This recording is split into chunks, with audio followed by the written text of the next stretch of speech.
tieši šobrīd top gan Rīgas attīstības stratēģija, gan arī tiek uzsākt arī jaunā Rīgas teritoriālā plāna izstrāde. Tomēr ir, protams, par šiem jautājumiem daudz ko runāt.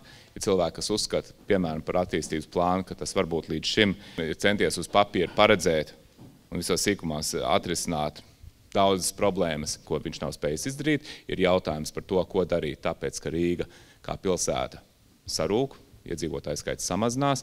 Tajā pašā laikā mēs redzam, ka blakus pašvaldībās iedzīvotāju skaits pieaug, kā šīs problēmas iespējamās pretrunas risināt. Tas viss būs mūsu šīs dienas sarunas temats. Mums ir 1,5 stunda, kas nav garš laiks, lai visus šos jautājumus izrunātu.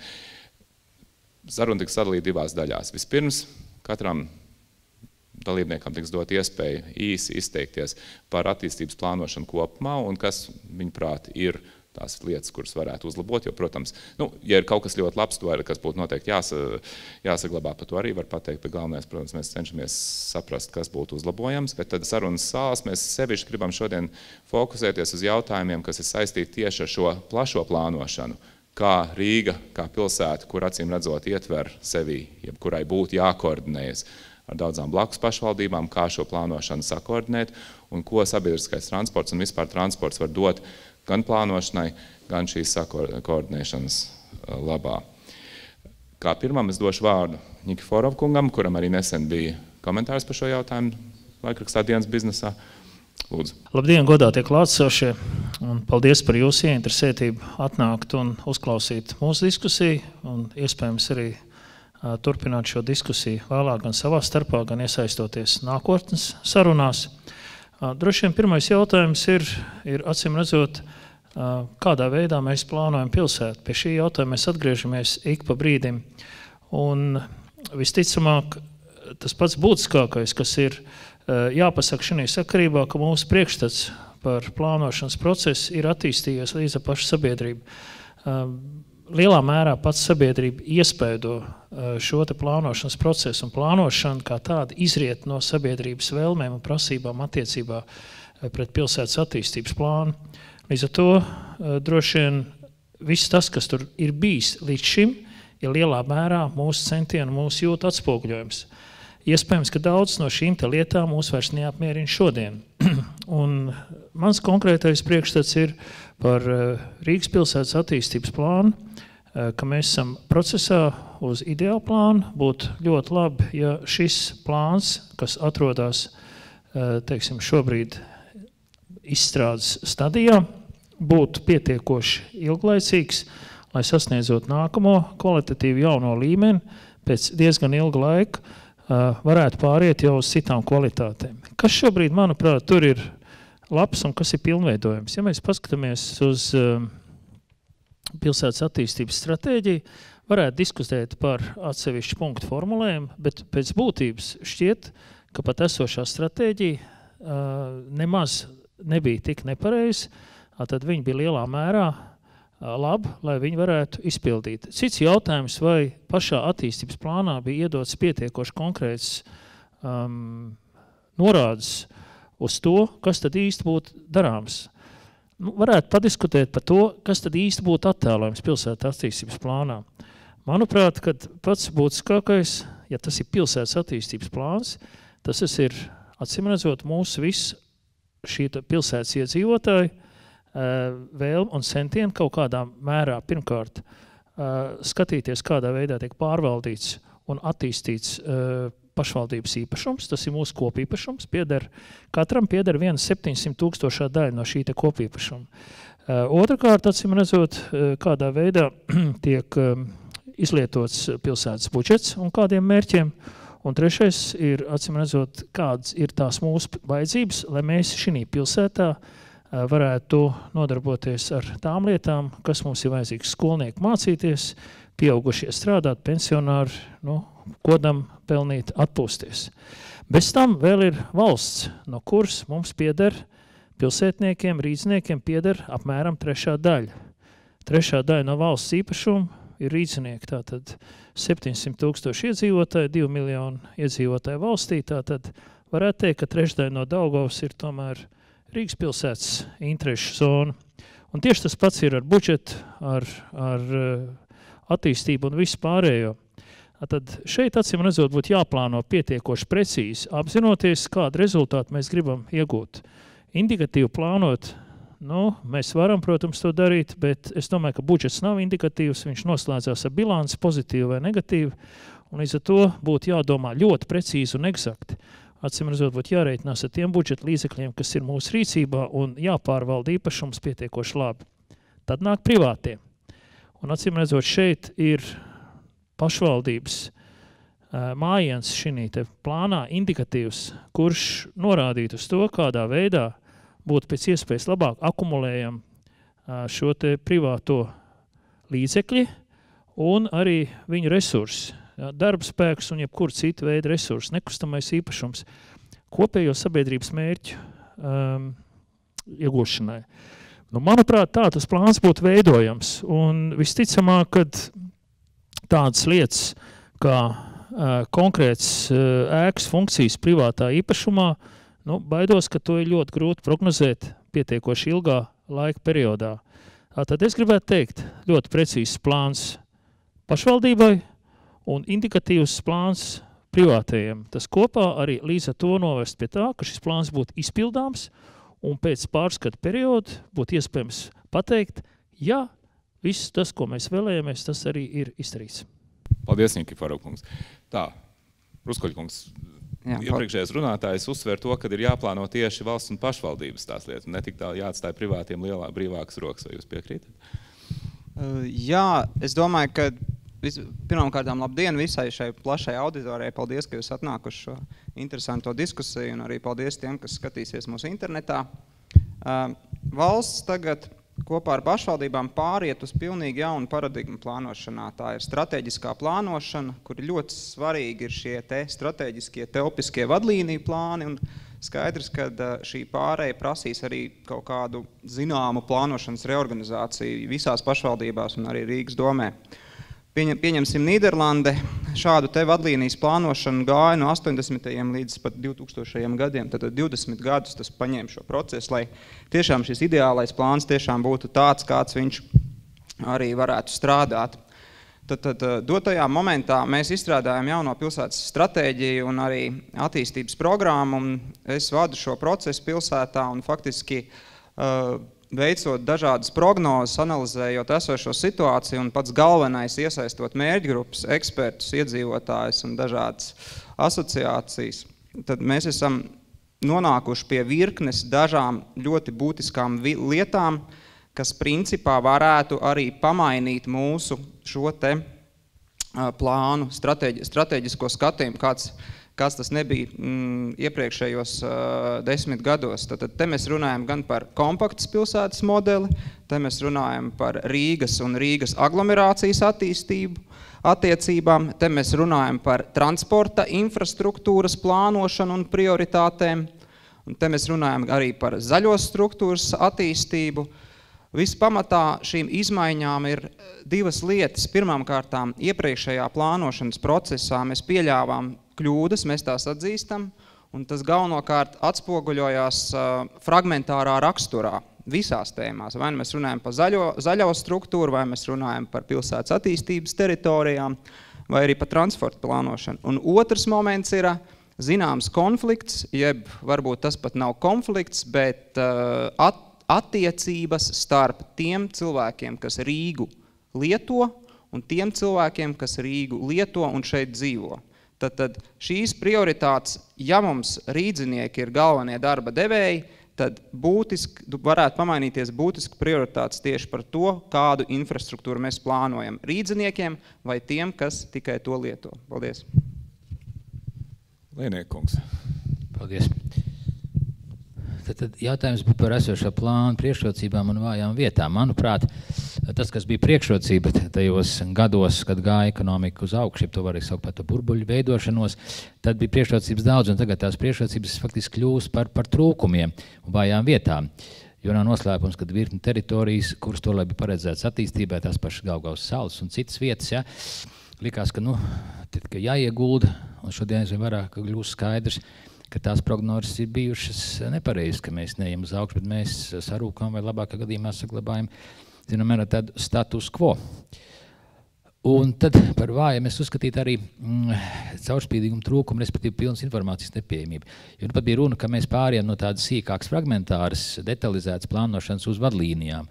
Un saka, lai cilvēkam, kas grib attīstīt pilsētu, viņam vajadzētu būt informācija gan par pilsētas, gan par valsts īpašumiem, par tādām lietām, teiksim, kas būs viņa iecerētajām biznesa objektam kaut kur blakus, ja, lai viņš varētu pats kaut ko arī strateģiski plānot, jo tas, ka būs iekrāsots vienā krāsā, viens gabaliņš blakus citā krāsā, tas tā kā ir skaidrs un zināms visiem, bet, teiksim, par šiem te manis minētiem īpašiem jautājumiem tas nav tik vienkārši zināms.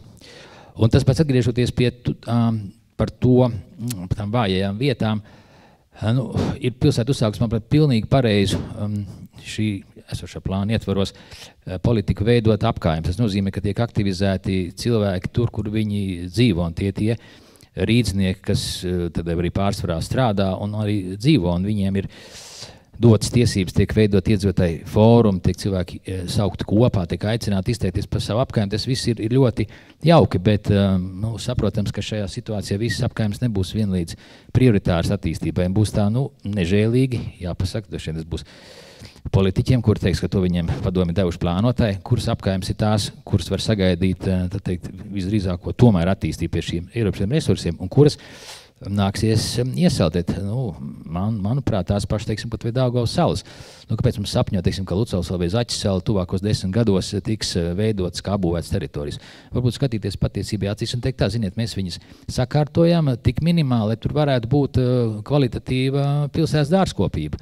Un tad cilvēki, ja viņiem ir, teiksim, 10 gadu perspektīva, tad viņi saka, jā, viņi ir gatavi ieguldīt savu resursu, lai izveidotu tādu savu ģimenes šī te rīdzinieki iedzīvotāju modeli. Atradīsies, es domāju, pietiekuši daudz šādu zaļo romantiķu. Paldies. Paldies, Lēniekungs. Latvijas dzelzceļš ir ļoti cieši saistīts ar Rīgu, gan ekonomiski, gan arī iespējams ar transporta lietām. Kā jūs jūtat šo attīstības plānošanu? Labdien, klātesošiem! Liels prieks redzēt auditorijā Rīgas pašvaldību plānotāju pārstāvis un būvvalžu pārstāvis, jo ja tēma ir par esošo plānu Rīgas, tad es pieskaršos vairāk transporta lietām. Tad, manuprāt, tas posms, kad var plānot tikai pilsētu līdz administratīvām robežām, ir beidzies. Cilvēki dzīvo Pierīgā, citās pašvaldībās. Arī tas saistīts ar nodokļu politiku, un tomēr būtu šajā plānā jāsāk domāt par transporta sistēmām Rīgas reģiona, Pierīgas līmenī, jo sabiedriskais transports un īpaši dzelzceļš un sliežu transports ar ļoti lielu kapacitāti pasažieru pārvadājumos tomēr spētu nodrošināt tās mobilitātes, pārvietojamības vajadzības, kas cilvēkiem ir. Proti galvenais tas brauciena mērķis ir darbs, māja, darbs. Un līdz ar to jāsaka, ka šobrīd dzelzceļš sadarbojās ar vairākām pašvaldībām, piemēram, Jelgava, Ikšķila, un stacijās ir izveidoti stāvparki, kur cilvēki, man pat par lielu pārsteigumu, ļoti intensīvi izmanto šīs stāvvietas, lai pārsēstos no autotransporta vilcienā un tālāk dotos uz Rīgu. Un tamdēļ būtu jau šī plāna ietvaros ļoti nopietni jārisina jautājums par transportu ne tikai pašā pilsētā, bet tomēr arī aglomerācijā. Kā rādīja aptaujas Es daru Rīgu rezultāti, tikai 20% no rīdzniekiem ikdienas braucieniem izmantos privātu autotransportu. Tas nozīmē, ka praktiski šis transports nav tik ļoti izteikts rīdznieku, cik tieši šo te reģionu iedzīvotāju problēmu. Un jāsaka arī tas, ka būtu stratēģijā diezgan precīzi jānoformulē, ar kāda tad būtu tā prioritāte, vai tiešām mēs būvēsim šos satiksmes mezglus un uzlabosim iekļūšanu Rīgas pilsētā ar vieglo transportu, kā piemēru var minēt Brīvības un Jūglas ielas 2 līmeņu krustojuma izbūvi, jeb tomēr nodrošināsim, piemēram, tramvaja līnijas pagarinājumu līdz Berģiem vai piekļuvu pie dzelzceļa ropažu šobrīd stacijas un dosim iespēju šiem cilvēkiem iebraukt pilsētā ar ērtu un labu sabiedrisko transportu. Tas būtu, manuprāt, tas būtiskākais, kas jaunajā stratēģijā būtu jāpasaka un tādāk jau plānojumā teritoriāli būtu jārealizē. Paldies! Paldies! Mēs jau esam drusku pārgājuši pie mobilitātes tēmas, bet varbūt, Prinčkungs, jūs varētu arī par to plānošanu kopumā, un tad mēs atkal atgriezīsimies tieši pie dzelzceļa un sasaisti. Paldies, jā, labdien klātsošiem. Jā, par kopumā lietu, viena lieta, ko var piebilst uz visu kopējā sacītā fona, noteikti, ka Rīgas pilsēta ir ilgtspējīga pilsēta, un es domāju, to visi mēs piedzīvojam un zinām, 800 gadus pilsēta ir tajā vietā, kur viņi ir, un ir gājis cauri dažādiem pārbaudījumiem, sociāli-ekonomiskiem, politiskiem, un joprojām pilsēta ir, un cerības un skatu nākotnē šajā pilsētā noteikti ir daudz labāk kā daudz viet citur pasaulē. Tas numur 1. Par plānošanu runājot, pilsētā ir pietiekami ilgas, jeb garas, jeb senas šīs te plānošanas, pilsētas teritorijas izmantošanas un veidošanas, un būvniecības, un dažādi citādi jauku lietu piepildīšanas ir senas tradīcijas, un šo tradīciju rezultātā iegūtā pilsēta tāda, kā viņa ir šodien. Daudzos aspektos ir ar ko lepoties, es domāju, mums nav kauns ne vietējā, ne globālā līmenī. Tā kā es domāju, tās ir tādas pamatlietas un pamatvērtības, kas tomēr ļoti optimistiski ļauj šodienas pilsētniekiem, šodienas plānotājiem, šodienas pilsētas iemītniekiem, pilsētas vadībai tomēr optimistiski skatīties uz tiem procesiem, kuri ir šodien varbūt netik varbūt priecīgi, bet tomēr skatīties, ka šīs iespējas pilsētai uz labvēlīgāka vidi, uz pievilcīgu vidi ir. Un mēs viņus visus no dažādiem aspektiem zinām, ir prioritātes un ir dažādas lietas. Tā kā tas var būt par tādu globālāku skatu uz pilsētas plānojumu, ja runājam par konkrēto plānu, kā jau minēts, viņa uzlabošanas darbs ir sācies, un te varbūt es tikai gribētu mēģināt tomēr runājot par pilsētas attīstību, vismaz tādā profesionālā vidē, pietiekami skaidri nodalīt dažādus dokumentus un mēģināt un zināt un saprast, kas ir katra plānošanas dokumenta nozīme un ietvars, un varbūt mēģināt nesajaukt visu kopā, jo tiešām, ja runājam par attīstību un par plānošanu, ir daudz dokumenti, dažādi līmeņi, strateģiskie un taktiskie un lokāli un globāli, un tomēr tā viss ir pietiekami sarežģīta inženierija un tehnoloģija, kurā daudz kolēģi un daudz profesionāļi ļoti aktīvi un profesionāli darbojās. Tā kā, ja tādā diskusijas ietvarā, tad tomēr mēģināt lietas skaidrot. Un ja es varbūt komentētu teritorijas plānojumu kā iespēju, ja, tad tas ir teritorijas plānojums. Tās pamatlietas, kas atšķir teritorijas plānojumu no citiem dokumentiem, kur tiek runāts par to, ko darīt un kāpēc darīt, tad teritorijas plānojums noteikti šodien nav tikai vēlmes un iespējas, tas ir dažādi nodokļu, dažādi finanšu instrumenti, administrācijas un dažādi citādi procesi, vēl administrēšanas instruments, tā kā tās ir kompleksas lietas. Ja.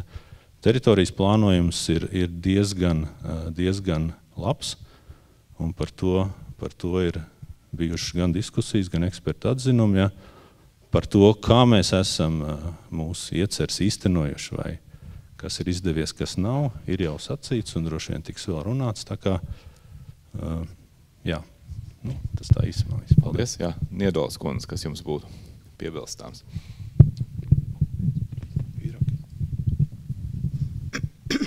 Labdien! Mani jautājumi, protams, tuvāk pie transporta lietām. Un es bijuši pagājušajā ģenplāna transporta nodaļas viena no autoriem. Un es varu pateikt, kādas grūtības un kā mēs varam novērtēt, ko mēs varam panākt, lai uzlabotu situāciju nākošam ģenplānam. Mēs visi zinām, ka galvenais uzdevums teritorijas plānošanas, tas ir zonējums, teritorijas sadalījums un zemes rezervācija visas inženieru pasākumiem, transportam, inženieru infrastruktūrai un tā tālāk un joprojām.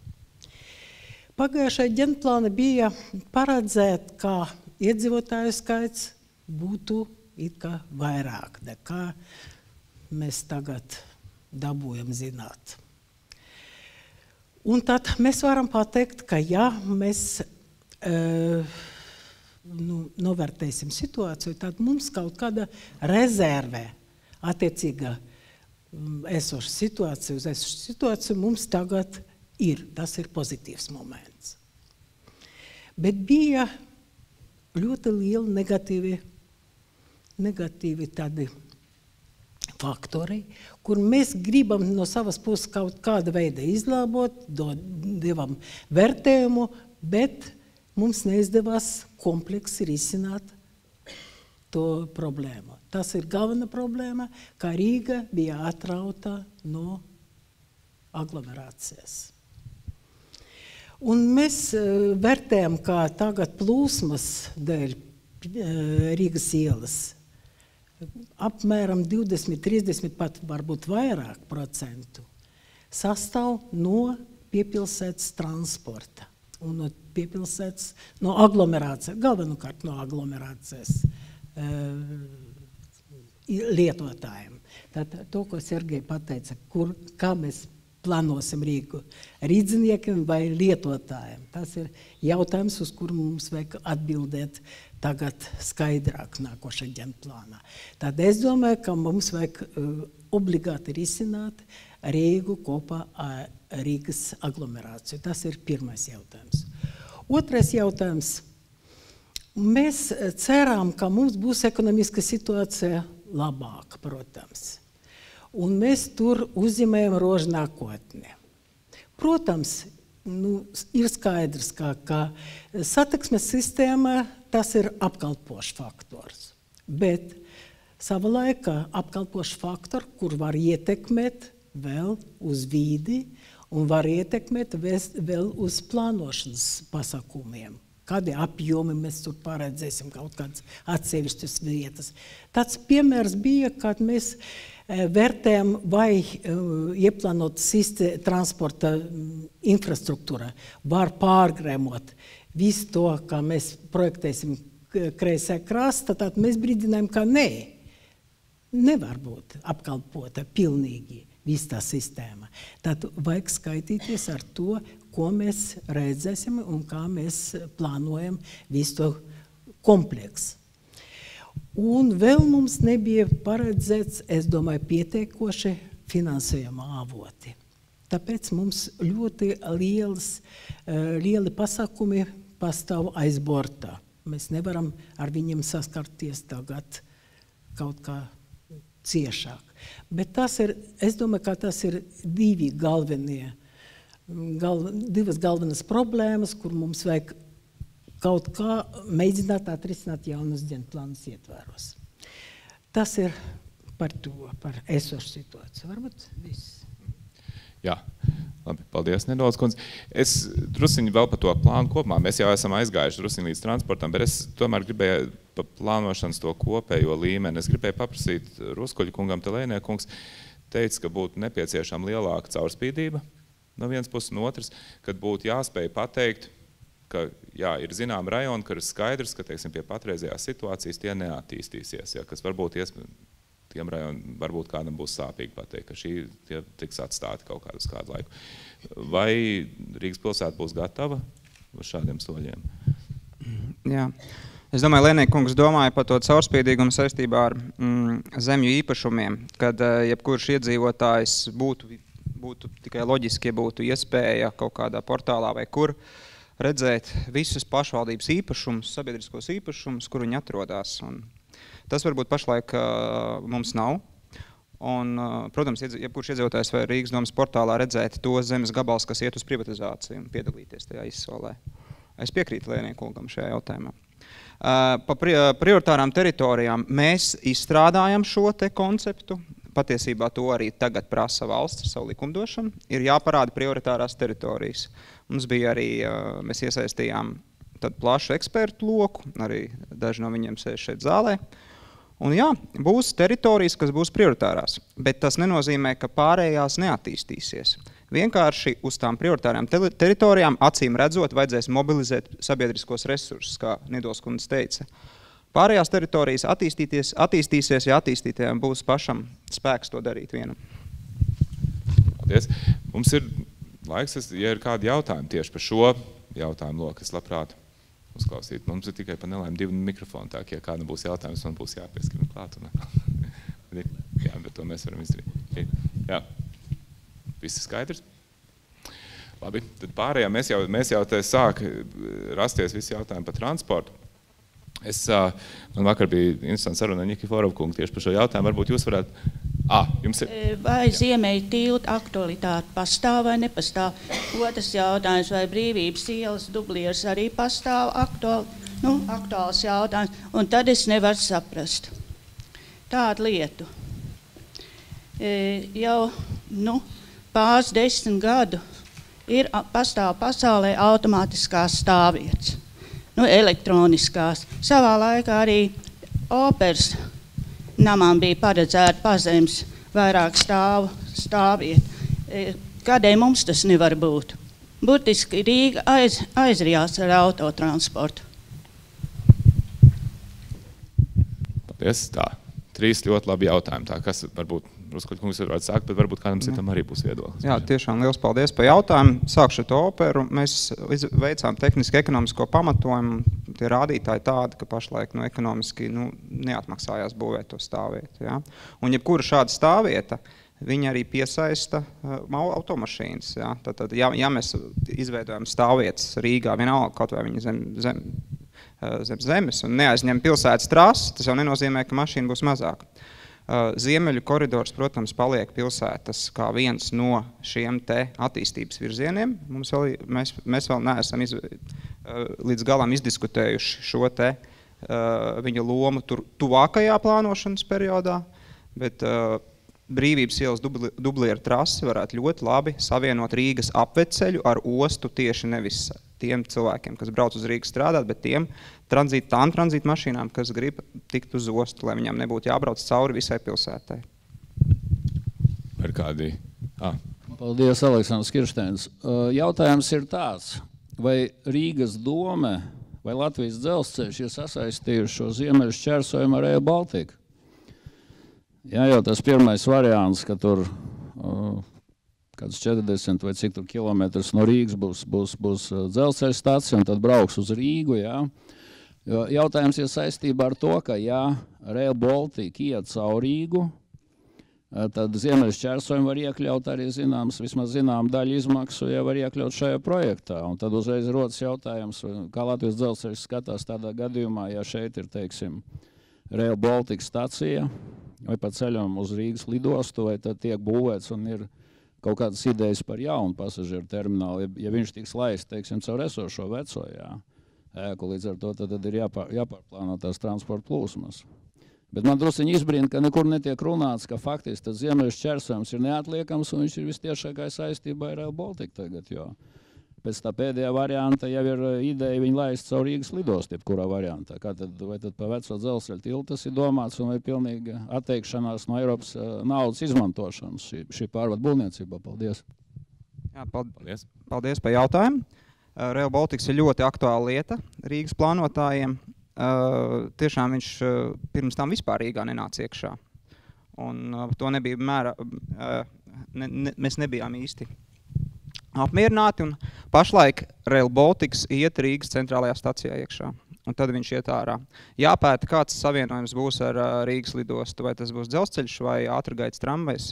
Vēl jāskatās aprēķini un prognozes, jo arī runājam ar lidostu, viņiem arī jārēķina, kāds tad viņiem ir kapacitāte, jo vilcienam jau vajag ļoti lielu šo te pieprasījumu. Mēs izskatījām arī un skatām vēl joprojām kā alternatīvu šo te ziemeļu koridoru variantu.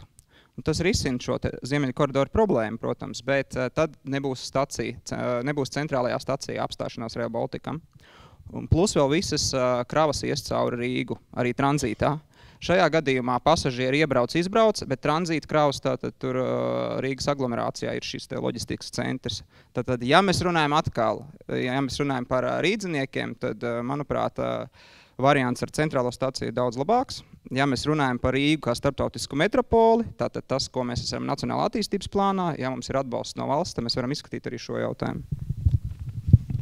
Par Rail Baltica, Latvijas dzelzceļa.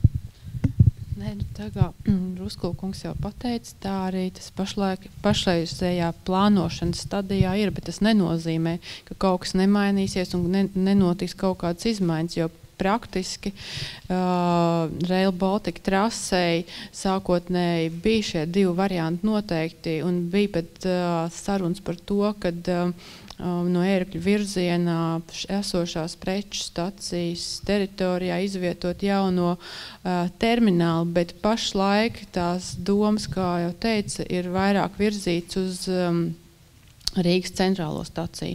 Par tiltiem nav runāts, un cik man ir zināms, izsludināts skiču projekts šķērsojuma projektēšanai, un projektēšanas uzdevumā nav prasība izvietot dzelzceļa sliedes šajā jaunajā šķērsojumā. Varbūt kādam citam par šo jautājumu, kas sakams nedaudz, kundze, varbūt, ja? Ļoti patīkami, ka runa tagad aktivizējas kaut kāda veida pa ziemeļu šķērsojumu. Tāpēc, ka visa analīze, paveikta analīze mums liecina par to, ka tas ir ļoti aktuāls jautājums, lai būtu kaut kāds ziemeļos no Vanšu tilta kaut kāda pārējā. Vai tā būtu Hanzas tilts, vai tā būs ziemeļu šķērsojums, bet tur ir vajadzīgs kaut kāds risinājums. Tas ir pirmais. Otrais, mūsu analīze rāda, ka pa Daugavgrīvas ielu, piemēram, plūsmas, tur, kur pārslodze ir pie Akmeņtilta, plūsma mākslīgi kaut kāda izveidota, dubultojas mākslīgi sakarā ar to, ka mums trūkst tieši ziemeļu pārējais. Tad es domāju, ka ļoti aktuāls tas jautājums. Ļoti labi, sākam aktivizēties, jā. Guna Puriņa, Latvijas turismu gidu asociācija. Es ceru, cienījamie, ka jūs zinat, ka prioritārā tautsājumniecības nozare ir turisms, un mēs gaidām turistus, lai tie mums atvestu naudu, bet kur tie turisti var ar autobusiem iebraukt un apstāties. Mums ir ļoti lielas problēmas. Mēs esam saņēmuši neskaitāmas atbildes, paldies par ieinteresētību, spērsim soļus un pieņemsim mērus. Nu, tādā stilā apmēram. Kas ir pat labam Rāts laukumā? Jūs redzat, cik tur ir šaura vietiņa, cik tur var apstāties autobus. Vai mēs varam stāvēt 11. novembra krastmalā 15 minūtes. Nu, mūs parastā ar vietējiem turistiem, kad mēs braucam no Rīgas uz Tartu vai Viļņu, mums ir tikšanās pie Bedres. Jūs ziniet, kur ir Bedre, vai ne? Un cik tur var apstāties. Nu, vai jums ir kāda vīzija, kā tomēr 14. gads ir tuvu, Rīga kultūras galvaspilsēta un katru gadu turisti tūlīt 7. decembrī notiks atkal kārtējais lielais mūsu turismu fórums, kur mēs atkal nospraudīsim nākotnes mērķus, bet mums ir jādomā, kur mēs to turistu varētu sagaidīt. Mums ir dažādi varianti pateikt, radioloks, zivju tirgus, piedodiet, vai tur mēs varam gaidīt turistus. Mums vajag viņu gaidīt kaut kur centrā, jo maršrut arī vēl otrs variants ir par toaletēm. Piedodiet, tas arī ļoti būtisks jautājums. It kā ir, bet kaut vai tajā pašā Līvu laukumā 6 ir, bet no tām 2 dažreiz strādā un ūdens ir līdz ceļgaliem. Nu, un vēl tā arī ir lieta, ja mēs ejam kaut vai ekskursijā pa Vecrīgu, sākam no maršruts no Alberta laukuma līdz Rāts laukumam, jau cilvēks kaut ko vēlas, ja? Mēs ejam, kur mēs ejam? Uz Rāts namu. namu, mēs ejam uz Rācnamu. Varbūt jūs redzējat, bija televīzijas raidījums, kur operatori man lūdzu parādīt, kur mēs ejam un kur mēs varētu tā tad iet uz to toaleti. Viņi teica, vai tiešām jūs vedat domu uz toaleti? Es teicu, nē, ko jūs? Mēs ievedam, parādam pilsētas gala portretus un pēc tam ar šī te rādam kur. Vai sakiet lūdzu, vai par to tiek domāts vai nē? Jo mēs saņemam tikai atrakstīšanos parasto. Varbūt, kad ir jums idejas. Paldies. Vainekums. Redziet, Venēcija arī ir turismu galmērķis un kaut kā tur tie turismu aģenti tiek galā, ja? Un mēs zinām, ka mazās pilsētās, kur dziļumā iekšā ir hoteļi, neviens nemēģina lielu autobusu iebraukt un ir vienkārši pārkrāvāt uz čemodāns no lielā uz mazo mikriņu un ieved ar iekšā pilsētā cilvēkiem čemodāns. Nav viņiem jāstaigā pa vecrīgi ar grabošiem čemodāniem, tiem akmentiņa riteņiem. Toaletes, jā, nu, protams, kā mēs zinām, nu pati pilsēta devusi rīkojumu atvērt viņas, jo tie neapzinīgi, tie gan laikam nav turisti, tie rīznieki, kas uzlauž tos, jo varēs kā ārzem cilvēkiem to mūsu signālu nevajag, kas uzlauž tās toaletes, tagad viņas, saproti, publiski atvērts, varbūt, ka tas viss aizies. Bet, nu, redziet, ir dažādi viedokļi. Es zinu, ka te ir zālē cilvēki, kas, piemēram, negribētu, lai vispār stāv Rāclaukuma autobusi. Ja? Te ir tā mūžīgā pretruna starp vēlēšanos pilsētu parādīt un vēlēšanos ieturēt pilsētu tādu tiklu nevainīgu, tādu, kā viņi bija, teiksim, nezinu, 17. gadsimtā, kur vecrīgā nebija autobusu un vispār bija daudz kas savādāks. Ja? Tā problēma ir mūžīga un es jums pilnīgi piekrītu, ka viņi jārisina, bet man patīk jūs domgājiens. Apskatīt pilsētas gala portretu galeriju un apvienot ar toaleti. Paldies par ideju. Jā, mikrofonu. Varbūt, ja drīkst, es arī par tām toaletēm. Interesanti ir novērojumi, kā Vācija, teiksim, Berlīnē, Austrum Berlīnē risināja šo jautājumu. Es atceros 90. gadu sākumā pie kafēnīcām bija īpaši piestiprināti uzraksti. Gan rietumu, gan austrumu pusē, kad tikai apmeklētājiem. Pie mums nekad pie durvīm tāds uzraksts nebija pie kafēnīcas durvīm, bet tur jau bija pie kafēnīcas durvīm lieliem burtiem. Un tas rezultējās, protams, piečurātās vārdu trūmēs, jo neviens prātīgs cilvēks nelīd lauvam rīklē. Tad parādījās pirmās publiskās toaletes Austrumvācijas pusē, maksāja fantastiski dārgi ar vienreizē tehnoloģisko aprīkojumu. Es atceros, bija kaut kādi 3 markas vai cik maksāja, bet tur bija viss spīdēja un laistījās, un tāda nebija nekur rietumu pusē.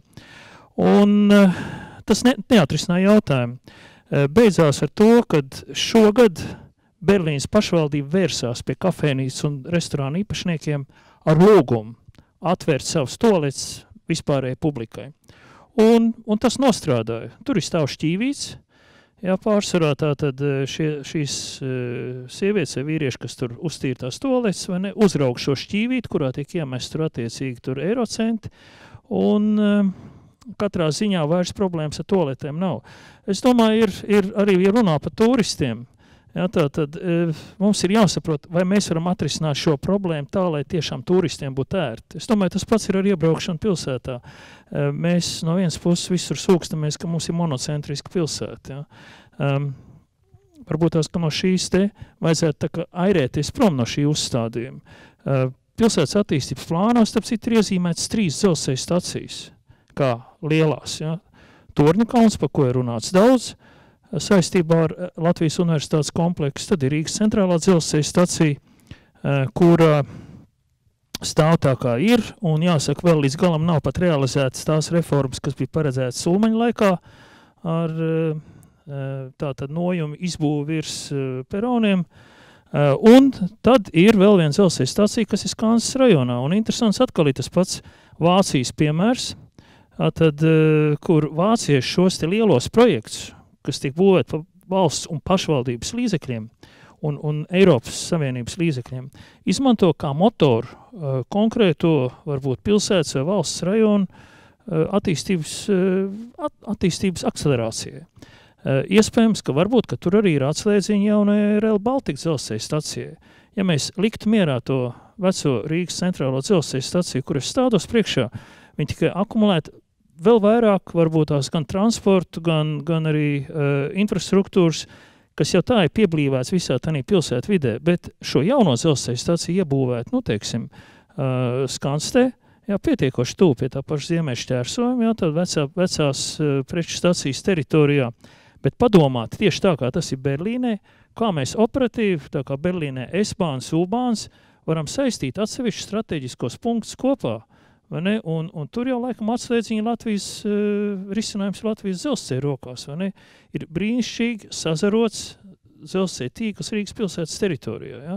Visu to sasienot kopā, paverot tās durtiņas, tātad arī priekš pasažieru transporta plašas attīstības, es domāju, būtu iespējams paskatīties un veidot jaunas attīstības centrus Rīgā. Mums te jau varētu vienu akmentiņu vēl iemest Latvijas dzelzceļa dārziņā, kad savulaik tika rekonstruēta centrālā stacijas, nezinu, vai tā bija dzelzceļš, tas bija vēl Instovs Vārners vai kāds cits solīja, kad kopā ar Rīgo tiks būvēts arī nojums pasažīriem, kas tur augšā lietu un vējā stāv un gaida dzelzceļu. Tagad veikals viss darbojas, viss notiek, bet kā nojums nav. Tā, es varbūt Ruskoļu kungam par autobusiem un tad Latvijas dzelzceļam par izskanējušām idejām gan par dzelzceļa kā attīstības, teiksim, tādu mugurkaulu. Un tad es Skuņas kundzei neesmu aizmirs. Jā, pa autobusiem jau uz 14. gadu, tās ir ļoti operatīvas rīcības, kaut ko tur pārmainīt. Un tas droši vien, kultūras galvaspilsētas laiku satiksmes departaments noteikti mobilizēs to lietu. Ilglaicīgākiem risinājumiem jums jāraksta priekšlikumi no asociācijas. Saprotu, jūs to darat, mēs viņus izvērtēsim.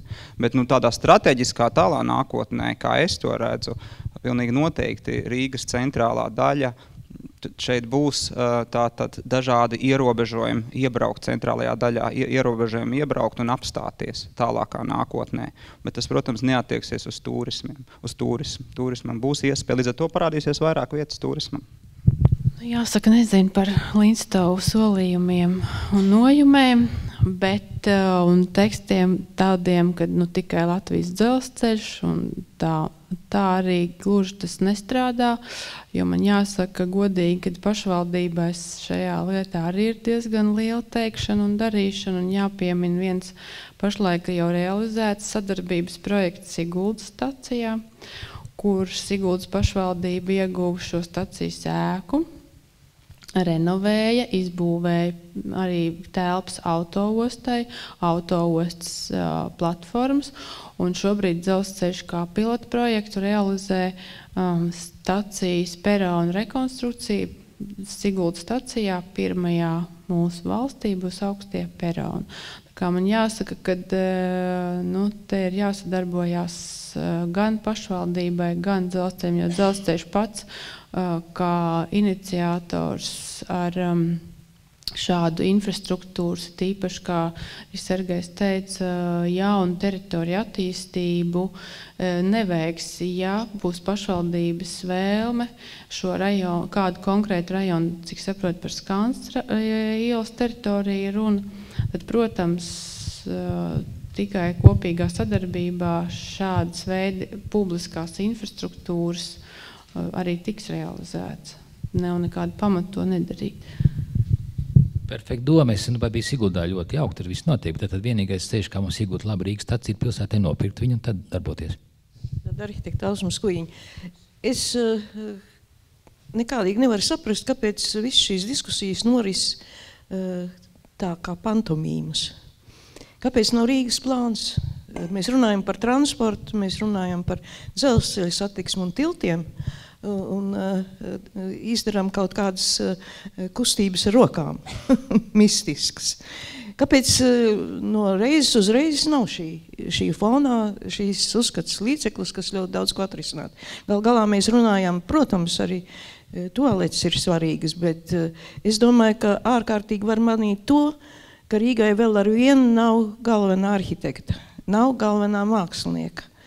Runājot, es pieļauju, ka tas jau ir dažu cilvēku prātos izdomāts, bet tā, kad cilvēki, pie kura vērsties un uzdot jautājumus un saprast, kāds ir tas vadošais virziens, kaut vai par to, kas man liekas ārkārtīgi, piedodiet, ja es par garu runāju, kas man liekas ārkārtīgi svarīgs un piemēram, Rīgas publiskā telpa un attieksme pret šo publisko telpu kā tādu ļoti būtisku ļoti būtisku nosacījumu, kas nav ievērots iepriekšējā teritorijas plānojumā, ar kuru darbojās plānotāji vienu plānojumu, es nemāku, tas bija laikam sauksim viņu pa pirmo, un to, kas tagad vēl kaut kā laikam ir spēkā otro. Es, piemēram, atceros ļoti labi, ka bija grupa speciālistu. Tur bija Roze, Melbergs, Fogelis, Milleris un vēl, kas šo plānu vilka. Es, piemēram, ļoti gribētu zināt, vai šim jaunajam teritorijas plānojumam ir izveidojies. Es tā noklausījos Ruskuli un tā tīri labi patikās. Man ļoti patika tas, ka viņš ļoti krasi nostājās par to, ka Rīgas centrs ir jāatbrīvo no transporta, ka nevajag pieļaut to, bet tās visas ir tādas versijas, ja? Nav skaidra nostādījuma. Tās ir tādas anonīmas versijas, kas tiek izteiktas uz kaut kādu plakātu fonu. Es domāju, ka šai diskusijai vajadzētu iegūt konkrētību. Paldies. Jā, varbūt nākamreiz organizētājiem paprasīsim, varbūt mēs varam arī izlikt kaut ko. Tā, vai kādam ir kādas piebildes? Ne? Labi, man jā, piebildi vai jautājums? Labi. Mārps no būvātas vadītāja Aida Lismana. Es gribētu aizstāvēt Ruskuļu kungu un pateikt viņam lielu paldies, ka viņš ir ļoti mainījis savu nostāju pret plānošanu, un viņš mums visus saicināja te pierīgas pašvaldības tieši tādai ražīgai plānošanai, ne uz plakātu fonu, bet ar kartēm, kur mēs tiešām runājām tieši pierīgas aglomerācijas kontekstā, un bija tiešām konkrētas idejas un konkrēti risinājumi arī par transportu un vispārējo. Es gribētu arī Ruskuļu kungam pajautāt tādu viedokli, kā tieši transporta problēmu kontekstā par Dienvidu tiltu 4. kārtu, kāds ir jūsu viedoklis, cik tas ir pašlaik pārdomāti tieši aglomerācijas kontekstā, šis risinājums. Paldies par labiem vārdiem, un es varbūt arī Skuiņas kundzei pateikšu, ka nemaz tik anonīmi mēs te neesam, jā, bet formāts ir šāds, un ir bijušas daudz citas diskusijas arī ar kartēm, esam strādājuši un arī rādījuši, arī Latvijas arhitektūras savienībā jau pirmos konceptus esam rādījuši. Bet labi, to, ko jautāja par Dienvidu tiltu, te jau ir tas jautājums, ka saistoši plānot Rīga nedrīkst svešā administratīvā teritorijā. Un te ir jautājums par šo reģionālo plānošanu. Mums arī Rīgas plānošanas reģions ir ļoti aktīvi cilvēki, bet viņiem nav dots mandāts tā spēcīgi ietekmēt šo procesu. Un, ja 4. posms ietu vairāk jau atbilstoši reģiona interesēm, mēs būtu ar mieru, bet tad lūdzu valdība un reģions iesaistās un nofinansē to. Ja Rīgai ir jāfinansē, mēs finansējam savā teritorijā un pabeidzam šo projektu. Labi, šeit bija. Arhitekts Saško Lilija. Man jautājums Guntaram Ruskulim. Vai Rīgas stratēģiskās attīstības plāns ņem vērā arī globālas izmaiņas, kas varētu notikt, teiksim,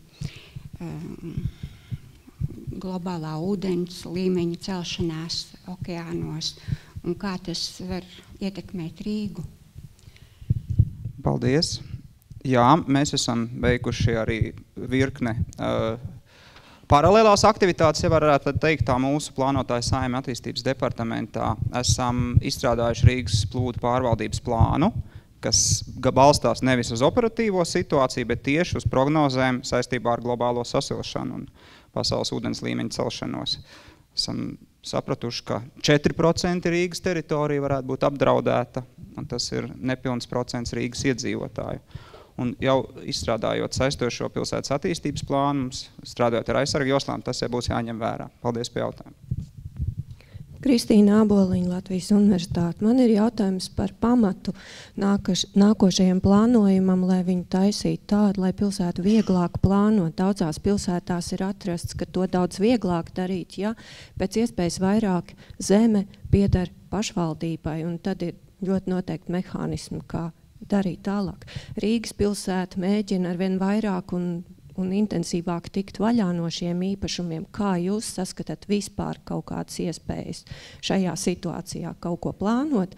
Un šeit parādās jautājums par trešo grupu, jūs minējāt iedzīvotāji tie, kas iebrauc, bet trešā grupa tiem, tie, kam kaut kas pieder un kas šeit taisa vienkārši savu biznesu un kas Rīgā paliek ar vien naftas termināli, minerālu mēslu pārkraušanu un tā tālāk, kas ir vēl pilnīgi trešā grupa, pilnīgā pretrunā gan ar lietotājiem, gan ar iedzīvotājiem. Paldies par jautājumu. Par tiem nekustamiem īpašumiem, tad, kas notiek pilsētā, tas ir saskaņā ar tiem likumiem un to situāciju un to viedokli, kāds ir nacionālā līmeņa viedoklis. Tad ir runa par zemes privatizācijas pabeigšanu, tātad šo te saistību izpildi, ja. Un kā zināms, tad plānojums kā reiz ir tā vieta, kur tiek definētas un noteikts tās teritorijas, uz kurām ir intereses publiskām, tātad publiskās intereses un tās, kuras nav publisko interešu teritorijas un var tikt izmantotas dažādu veidu uzņēmējdarbībai pilsētā. Tā ir tā vispārējā lieta, un plānotāji tā arī lietas plāno, un lielā mērā plāna lielais uzstādījums un mērķis ir šīs divas lietas nodalīt. Un, kā mēs zinām, tad privatizācija notiek par tām teritorijām, kuras ar plānu nav noteikts kā pilsētas īpašums, strateģiskās vietas. Par plānu uzstādījumiem es piekristu tajā ziņā, ka vienam no šī brīža varbūt aktuālākajiem, manuprāt, plānu uzstādījumiem būtu jābūt uz esošās dzīvojamās vidas tādu renovāciju, ja runāt par tādu kompleksu renovāciju. Daudzās vietās pilsētas teritorijas ir un pilsētas vide ir, ja tā var teikt, nepietiekami apsaimniekota, neveiksmīgi varbūt privatizēta un daudz citas lietas, kā rezultātā ir daudz teritorijas, galvenokārt varbūt šie daudz dzīvokļu mikrorajoni, kur ir pēdējos gados īpaši cietuši no resursu trūkuma, attieksmes trūkuma, risinājumu trūkuma. Ja tā varētu teikt, tad viena no tādiem pamatu uzstādījumiem tomēr būtu jābūt uz esošās vidas sakārtošana, kas lielā mērā atbild uz tomēr tādu dominējošu iedzīvotāju, Rīgas pilsētas iedzīvotāju, Rīgas pilsētas nodokļu maksātāju interesi par to, ka tomēr tā attīstība varētu sākties arī viņu pagalmā, viņu kvartālā, viņu vidū.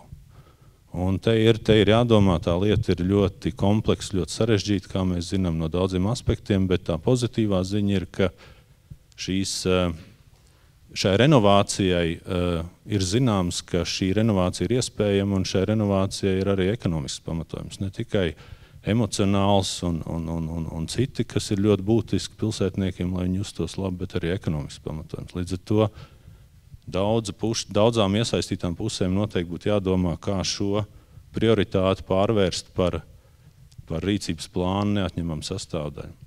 Par uzņēmējdarbības konfliktu ar dažādām jomām jums ir noteikti liela pieredze šai lietā, gan sadarbībā, gan neveiksmes, gan ir arī noteikti veiksmes. Un tās lietas tiek risināts. Es nedomāju, ka šeit ir kaut kas jauns vai no plāna atkarīgs izdomājums. Tātad plāns nevar atbildēt uz situāciju, kad kāds negodprātīgi vai agresīvi izmanto savas tiesības plānā dotās. Ja? Un te ir daudz tādu konfliktu, kur tiešām ir tādā privātās atbildības līmenī ļoti daudz gan uzņēmēji, gan iedzīvotāji, un tā vide ir pilnveidojama un attīstām. Es domāju, ka kopumā lietas iet uz labo pusi, ja? Ne tik labi vai ne tik ātri, kā varbūt kādam rādās. Andris Rīkdens, Kopiņu novaru būvvaldes vadītājs. Es arī gribēju tāpat Gaidu pateikt, paldies par to, ka Rīgas plānotāji ir pievērsušies nedaudz savai apkārtnē. Vismaz savu 10 gadu darbības laikā tā ir pirmā reize, kad mums notiek diskusijas plānotāju starpā. Jo diskusiju sākumā no cienījamiem lektoriem atskanēja tādas kā lai saka, piezīmītas, kad Rīga sastāv no Rīgas iedzīvotājiem un no Rīgas lietotājiem. Mans mazais miestiņš arī ir lielā daļā sastāvošs no Rīgas lietotājiem. Un gribētos zināt tomēr precīzāk, kāda ir rīdzinieku vai es nezinu, ļoti staipāms jēdziens, attieksme pret šo konkrēto situāciju. Rīdzinieki un Rīgas lietotāji. Ja kādreiz, dažus gadus atpakaļ, teiksim, Rīga tika plānota apmēram kā tagad starp Jūdeju un Palestīnu mūris, mums arī bija tāda liela trekna sarkanā līnija pa visiem ceļiem pāri. Situācija, protams, uzlabojas. Notiek diskusijas un problēmu, teiksim, globāla problēma nav tik daudz. Kaut gan konkrēti viena problēma ir jau gadus 5, kad valsts ieplānoja no Salaspils Ikšķiles un Stopiņu puses ievadīt Rīgā jauno Maskavas trasi, E22 maģistrāli. Pie Rīgas robežas šī trasa izbeidzās. Tālāk šis jautājums nav risināts. Mums ir liela trekna aizsargjosla uz mūsu teritorijas. Rīgas pusē situācija nav sakārtota. Mēs jau esam šajās publiskajās diskusijās arī izteikuši arī šo jautājumu. Ja? Es ceru, ka var būt tā konkrētā situācija uzlabosies. Principā mums nav daudz savstarpēju problēmu. Es ceru, ka dažas ielas, ja viņas izdosies normāli savienot, to visu atrisinās. Paldies, Rībina kungs. Ļoti labs jautājums, man liekas, uz ko varbūt mēs varētu pāriet uz šo nākamo posmu. Es prasīšu, lai katrs atbildēs, redzēju, ir vēl jautājumi, bet mēs varētu, kādām būtu jābūt attiecībām starp Rīgas iedzīvotājiem un Rīgas pēdiņās lietotājiem. Varbūt atkal sāksim šo raundu par šo tematu, kas, man liekas, ir ļoti būtisks mūsu diskusijai. Šķiet arī šī ziņā viss sabiedrības priekšstats attīstās, varētu tā teikt. Tieši tāpatās, kā notiek starpvalstu attiecībās, kādu 100 gadu atpakaļ likās, kad ir svarīgi fiziski paplašināt šo robežu un aprobežoties tik ar to, kas notiek konkrētā administratīvā teritorijā. Šobrīd pastamies starpvalstu praksē, vismaz tur, kur mēs runājam par attīstītajām valstīm, kā reiz otrādāk vairs neiet runa par šo te administratīvo robežu paplašināšanu, bet drīzāk gan par ekonomiskās ietekmes paplašināšanu un mijiedarbību. Tātad pēc tam tiek veidot arī dažādi līmeņi sadarbības subjekti. Teiksim, bez valsts tiek izdalīts arī šīs te aglomerācijas kā ekonomiski ļoti jaudīgas vienības, kuras spēj veidot tīklojumu Eiropas un arī pasaules mērogā. Arī atsevišķās valstīs konkrētas vienas valsts teritorijā. Es domāju, Rīga pēc būtības ir kaut kur stipri līdzīgs priekšmets, un Latvija tieši tāpat. Mēs sakam monocentriska valsts, domājot ar to Rīgu kā valsts centru, bet patiesībā mums būtu jārunā, ka valsts pārvalde ir monocentriska. Ja? Ja mēs pastamies mūsu kaimiņus Igauņus, kur kaut kā vienmēr mums aiziet garām, viņiem valsts pārvalde ir decentralizēta, sadalot pa atsevišķiem reģioniem un izdalot šo te atsevišķo reģionu gubernators. Ja? Tā tad ir šie te atsevišķie reģioni, kuriem tiek deleģēta šīs te pārvaldes iespējas. Ja mēs paskatāmies, atkal attiecinām to uz Rīgu un uz Latviju kopumā, tad mēs varam vēl kaut kāds zināms interesants paralēls. Patiesībā mums ir vēsturiskie 4 novadi – Kurzem, Zemgala un Sēlī, Latgala un Vidzem, un tad vēl ir šis neizprotamais veidojums Rīga un Pierīga. Pie tam Rīga un Pierīga pēc būtības ir pusi no valsts iedzīvotājiem, 2/3 ekonomikas un relatīvi neliela, faktiski 5. daļa no valsts, pat mazāk valsts teritorijas. Ja mēs paskatāmies, tātad faktiski liekas, ka vajadzētu apskatīt Rīgu un Pierīgu kā vienu administratīvu veselumu tieši no valsts pārvaldes puses. Tajā pašā laikā neapdalot konkrētās administratīvās vienības, lai cik mazas un cik liels viņas būtu. nec Stopiņas, nec Rīgas pilsēta. Tieši otrādāk, es domāju, arī atsevišķās pašvaldībās, kur ir pietiekoši liela apkaimja autonomija. Nerunāsim tikai par Rīgu, kur ir bezgalīgi daudz šo te apkaimi, bet arī, teiksim, tādi neliela novada kā Cernikau, kur ir ļoti izteikti šo te apkaimi virknējums. Acīm redzot, mums ir jāskat arī šo te kopumu un viņa savstarpējā miedarbība. Tātad reāli tiek nodrošināts kaut kāds pakalpojumu, apmaiņas tīklojums, vai ne šī te vienā teritorijā. Rīgas teritorijā tātad no vienas puses tiek piedāvāts darbspēks, tiek piedāvāti dažādi veidi kultūras un citu veidu pakalpojumi, tiek piedāvāts darbvietas, un acīm redzot, mobilitāte ir kā reiz tas instruments, kur šī te apmaiņa tiek realizēta, tā kā tirgu. Tad, ja mēs paskatāmies, tad Rīgas aglomerācijā kā reiz pierīgas dzelzceļa mezgls pēc būtības ir tiesīgs un vēsturiski arī ir pildījis šīs te apmaiņas instrumentu funkcijas. Tātad, ja mēs tā padomājam, tad pat neņemot vērā to, ka pilsētas attīstības plānā ir ierakstīts, kad atpūta kā resursi tiek nodrošināts ārpus Rīgas, ka, teiksim, ūdens ņemšana ir ārpus Rīgas, lidost ir ārpus Rīgas, arī Rīgas ostas akvatorija atrodas ārpus Rīgas, enerģijas avoti liela daļa atrodas ārpus Rīgas, un ūdens ņemšanas vietas arī ir ārpus Rīgas. Ja, tad kas tam mums Rīgā paliek?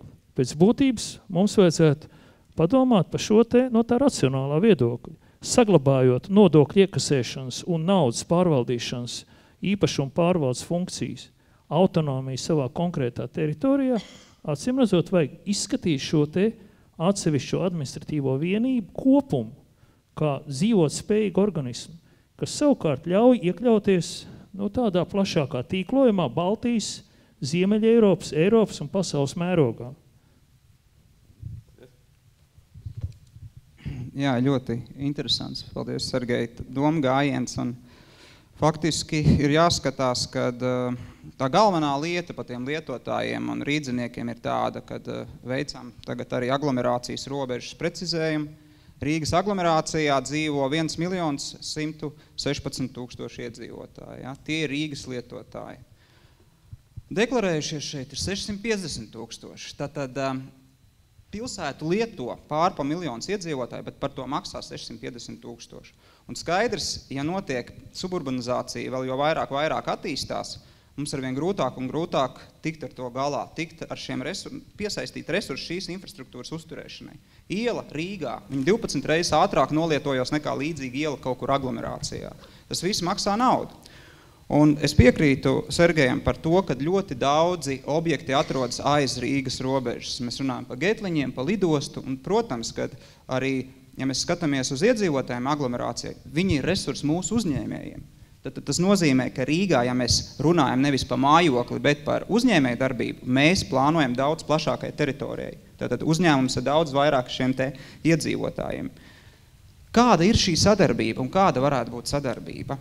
Pieņemsim sabiedriskais transports. Tam ir jābūt pilnīgi noteikti apusēji izdevīgam. Paņemsim Ķekavu.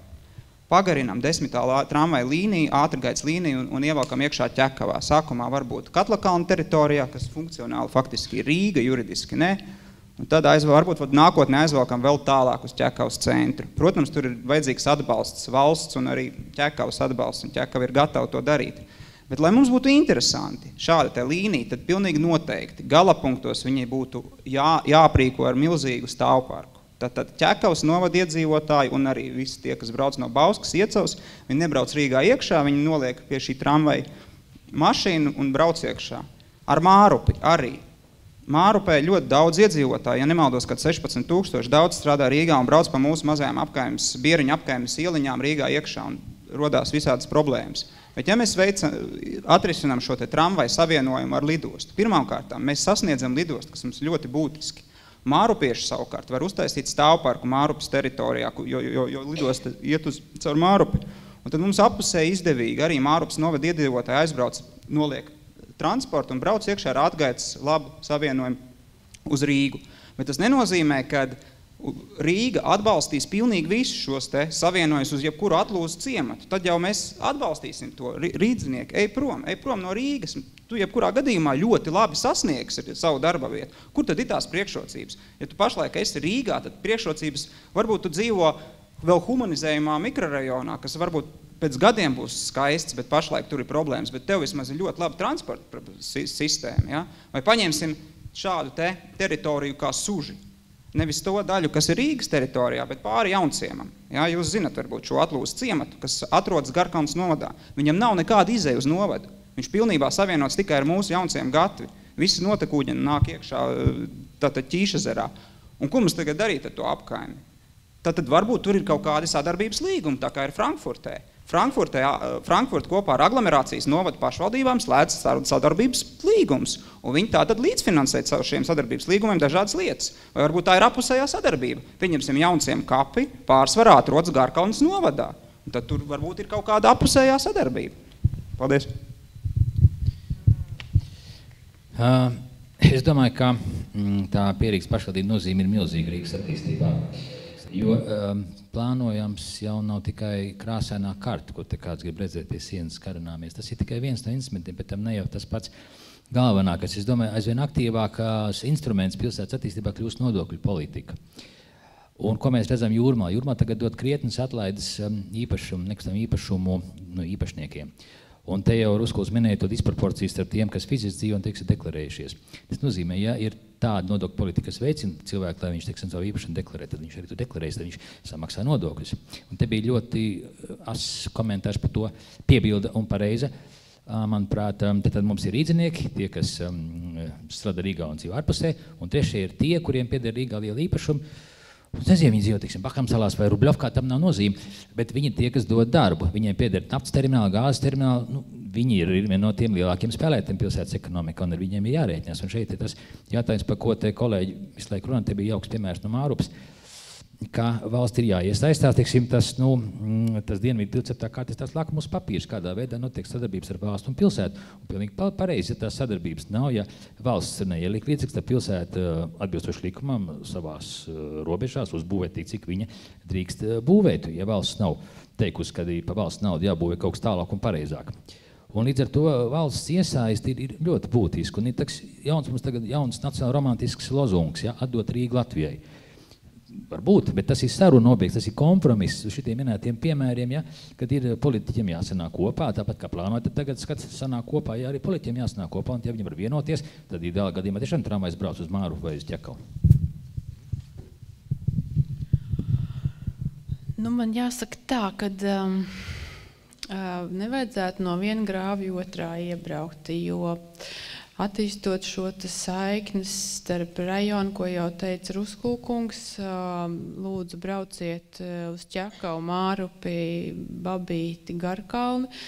Jautājums, kāda tad izskatīsies Rīga pēc 6 vai 7 vakarā? Man jāsaka, teiksim, kā rīdzniekam, tad pilsētas centrs šobrīd vakaros un arī brīvdienās ir diezgan tukšs. Tas nozīmē, ka liela daļa Rīgas centra lietotāji jau ir šie perifērijas iedzīvotāji. Un, manuprāt, šajā jaunajā plānā būtu jāatrod tas balans, tā vidusdaļa, cik tad būs tā saikne un tā Rīgas aglomerācijas ietekme un cik Rīga tomēr piesaistīs un, kā jau Gvido teica, uzlabos šo dzīves kvalitāti pilsētā, lai nodrošinātu pietiekami labas gan komunikācijas, gan mobilitātes iespējas pašā pilsētā un dot iespēju Rīgā dzīvot arī kvalitatīvā,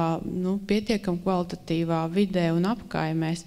Un tas būtu manā skatījumā tas būtiskākais šī jaunā plāna uzdevums neiet atkal galējībā ar šo apkaimju un, neteiks apkaimju, bet Rīgas, Pierīgas un reģiona iesaistē, jo es esmu piedalījusies, piemēram, Kopenhāgenes seminārā 2000. gadā, kur Kopenhāgenes plānotāji bija izstrādājuši jaunu dzīvojamo rajonu, diezgan augstas kvalitātes saurupu māju būvniecībai, ar sauklu lūdzu nākiet dzīvot Kopenhāgenā, jo praktiski pilsēta bija palikusi diezgan maz nodrošināts sociālais slāns, un visi šie te darba spējīgie cilvēki bija izbraukuši pie pilsētā un realizējuši savu saurupu māju būvniecības sapnu, un tad tas jautājums parādījās jau pašā pilsētā, kā saglābt šo te situāciju attiecībā uz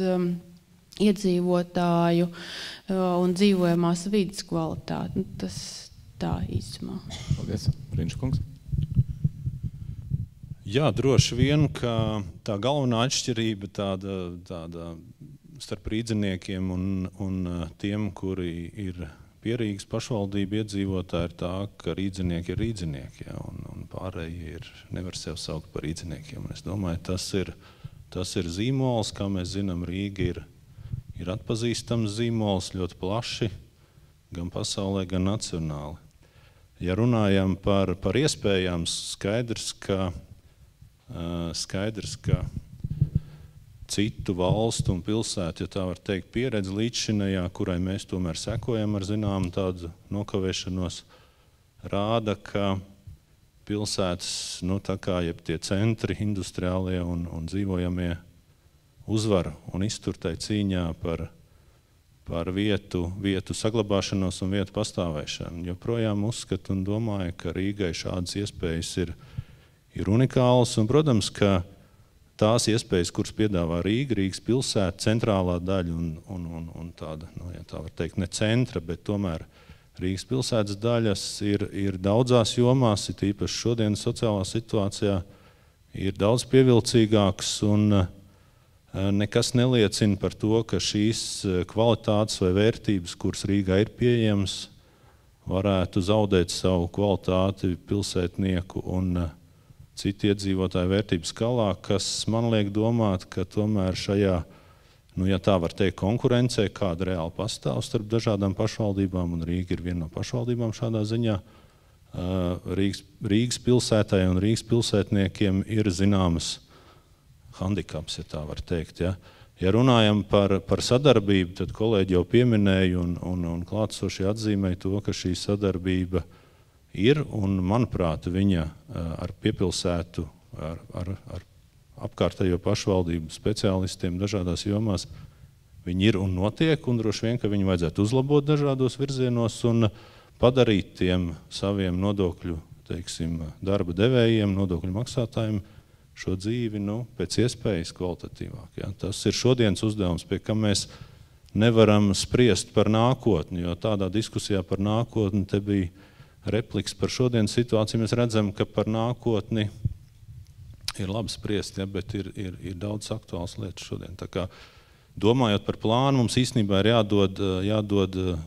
jādod idejas, ko darīt šodien rīt, un mēs, diemžēl, daudzos virzienos nevaram gaidīt 15. gadu, kad tiek plānot gan plāna, tātad Rīgas teritorijas plānojam, tātad šī te gala redakcijas tātad īstenošana. Daudzās jomās šodien ir jāpanāk vienošanās pilsētai ar piepilsētu pašvaldībām, daudzās jomās, lai cilvēkiem dzīves kvalitāte būtu pietiekami augsta un motivācija būtu šeit.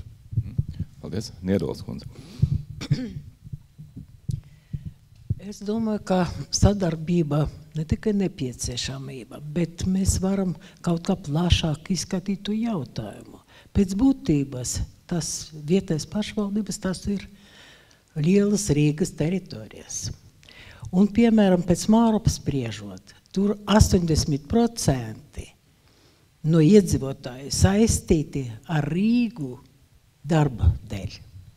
Un tā paša laika tie paši 80% uz darba vietām Māropas teritorijā brauc no Rīgas. Tas ir Rīgas rajona pēc būtības. Tad aktivizācija, es domāju, ka tur tā robeža ir noteikta. Un es domāju, ka Stopiņos arī tas pats. Robeža ir noteikta un sakari ar Rīgu ļoti lieli. Un sakarā ar to es domāju, ka vajag vēlreiz atkārtošu, ka vajag visu aglomerāciju vai pieguļošu teritoriju izskatīt kopā, īpaši pievēršot uzmanību tam teritorijam, kur tieši pieguļošas pie Rīgas robežām. Tas ir pirmais jautājums. Otrais jautājums, es domāju par sabiedrisku transportu. Mēs ceram uz to, ka dzelzceļam ir ļoti liels rezerves, lai apkalpot un ātri apkalpot iedzīvotājus. Problēma ir tāda, ka tagad arī pastāv dzelzceļš, bet viņš sastāv no sabiedriskā transporta pārvadājumiem tikai 3% iekšpilsētā. Kopā, ja mēs visu analizēsim sabiedrisku transportu, tā būs apmēram 10. daļa pieguļošu teritorijā no Rīgas pilsētas sabiedriskā transporta kopējā. Tad mums vajag domāt ne tikai par to cerēt, ka viss veidosies, bet domāt par to, kā mēs varam aktivizēt centrālas daļas apkalpi ar dzelzceļu. Varbūt viens no variantiem, kur bija iepriekšēji ģenplāna arī, attīstīt jaunas dzelzceļa stācijas, un tur bija ne tikai viena stācija centrā, tur bija vēl veseli virkne stāciju, lai aktivizētu visu to pārvadājumu iekšpilsētā. Bet man ir cerības uz to, ka lielāka ietekme no dzelzceļa būs tieši ārpus Rīgas. Tāpēc, ka tur mēs varam kaut kā plānot apdzīvotas vietas, vērtēt zemes vērtību citādi, nekā mēs vērtējam tagad. Ja tur būs atragāja transporta, un tad mēs varam maršrūtus kaut kā pārtaisīt, lai būtu pievēst maršrūti pie Rīgas, pie stacijām un tā tālāk. Tad tur būs lielākā ietekme no dzelzceļa esamības. Par Rīgu vajag krietni domāt.